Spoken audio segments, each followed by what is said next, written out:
Hello, my name is James. Don't forget to subscribe to our channel. After his turn to the world's greatest spy/accountant, Ben starts off, point of no return, thinking about his next step.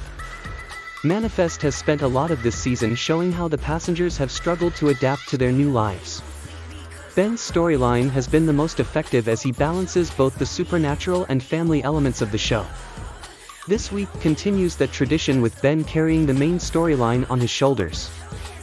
Before donning his suit and becoming espionage Ben, he needs to be the family man.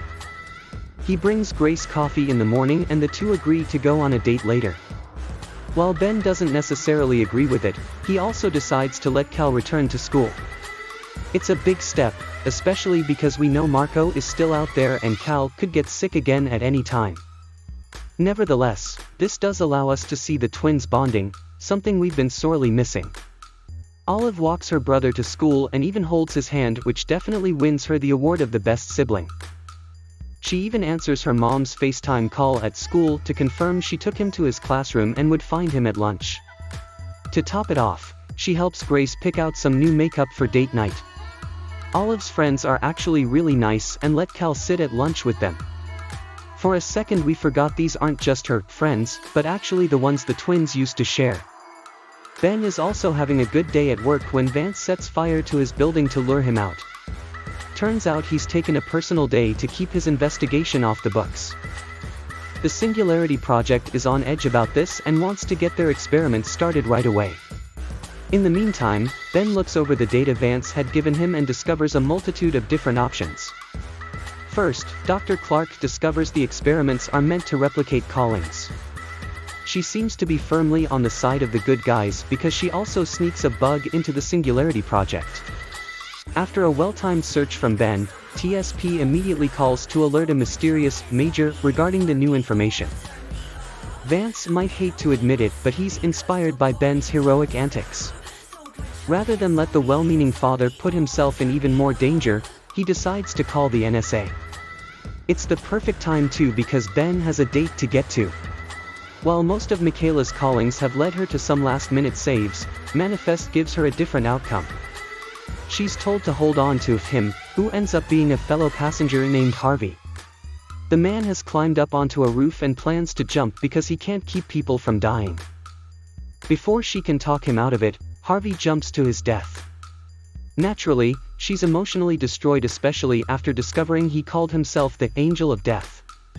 Two of his friends had died from freak accidents right after he told them about his callings. Jared points out these people would have died no matter what, but it's still eating away at Michaela. She admits if her callings ever got Jared killed then she would never forgive herself. He reassures her, but their prolonged looks cement their lingering feelings. Michaela does have bigger issues to deal with though, because Jared or Grace could be next if they weren't supposed to share their callings. But things take a turn for the worse when Grace admits she saw lured buying ovulation tests.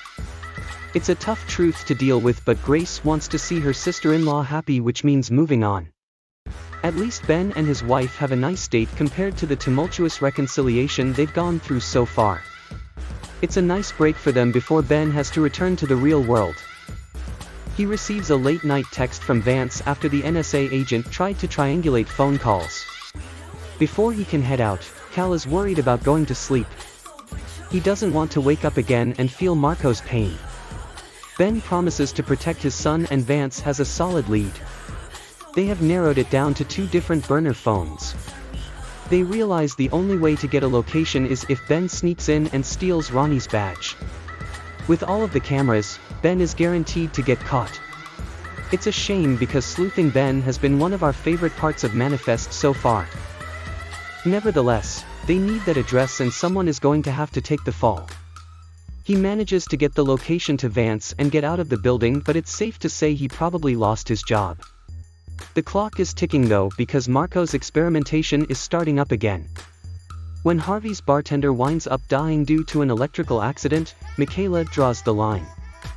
She won't risk Jared's life or his future family's. He's insistent about these all being coincidences, but Michaela decides to walk away from him anyways. As she goes, the calling comes back to tell her not to let him go. Could her fate be intertwined with Jared's, or is this about a different him? Next week is the fall finale of Manifest, and it looks like it'll be an explosive episode. It's the passengers against whatever organization is in charge of the experiments to see who will survive. However, Michaela can be seen in danger throughout quite a few scenes. Could she be the next member of the Stone family to be put through the ringer? What did you think of this week's Manifest? Be sure to tell us in the comments below.